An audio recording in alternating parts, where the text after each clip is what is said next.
I was wrong. Very, very wrong. A while back, I made a video about the then newly revealed Zatanna Black Label book, written by Mariko Tamaki. Obviously, with a track record as bad as Tamaki's, it's not really a stretch to say her next book probably wouldn't be too good. However, given Zatanna Bring Down the House's genuinely unprecedented success and Zatanna's increased inclusion in the DC universe, I've had to not only reframe my entire perspective around Tamaki, but consider the possibilities for the coming year in 2025. First of all, you need to know that although being a popular character, Zatanna is one of the more strange characters in terms of usage. She hasn't had a solo series since 2011, and hasn't been adapted into any major live-action movie or series, but she has appeared in minor roles in several animated TV shows, including Batman the Animated Series, DC Superhero Girls, Young Justice, Justice League Action, the list goes on. But something weird has been happening as of recently, particularly in the last 5 years. Looking at 2024, not only did Zatanna have her own limited run, Zatanna Bring Down the House, which is pretty rare for our magical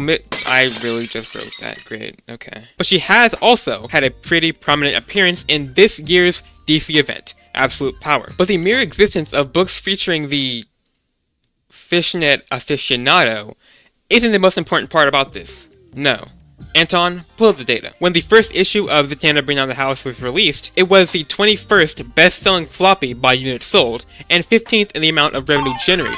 Now this isn't necessarily the most impressive accomplishment. Usually, newer released books do well in their first issue, but going over to July, issue 2 kept issue 1's 21st spot in units sold, and was 17th in revenue generated, which is very good, might I say. Although, in the following 3 months of the book's release, it ranked lower than the previous months, but it did stay in the top 50. I mean, with competition like the Absolute and Ultimate lines, it makes sense that the series wasn't ranked higher. But not ranking high doesn't mean it didn't succeed, mind you. The book still made top 50 for most revenue generated for all 5 issues, for whatever reason. Along with this, as stated before, she's been appearing more and more in both comics and adaptations. Anton, more data. According to this chart my great editor made, these are all of Zatanna's appearances throughout her years of existence. Obviously, her first few years saw minimal inclusion in any books. From her inception in 1964 to 1977, her highest number of appearances in 1 year was 8. But as we approach the Crisis on Infinite Earths event in 1985, we can see that she appeared in more and more books, appearing in at most 27 books in the year of the Crisis,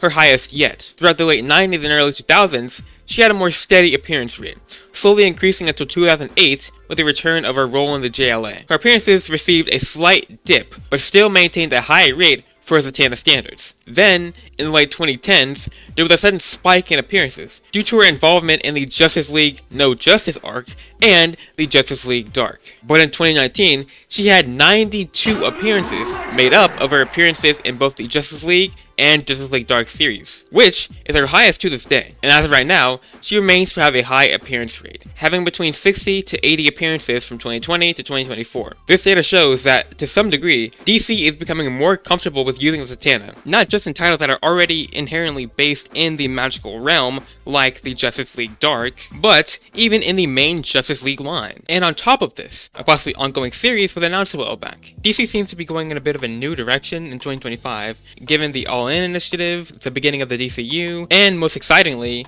Hush 2. So a new, potentially ongoing Zatanna series isn't that out of place. As for the plot, it seems like after all her multiversal and world-shattering adventures, she's going back to the basics in her new series. But it appears that her plans for a more peaceful life won't come to fruition. I say that the series is potentially ongoing because the series is set to have 6 issues, but I guess if it gets enough sales, it could become ongoing, which if true, would be huge for Zatanna fans. Zatanna is one of the more neglected characters in the wider DC mythos, along with a lot of the more mystical elements. Here, ask a normie to name any magical DC character. Would they even know who Constantine is? Probably. But the point is, the magic side of the DC universe is hardly explored as much as it should be, and Zatanna is one of the main casualties. She's such a cool and interesting character, and maybe, just maybe, her time to finally be in the spotlight is in February? Okay, great. Try not to break the bank 2025 edition, right?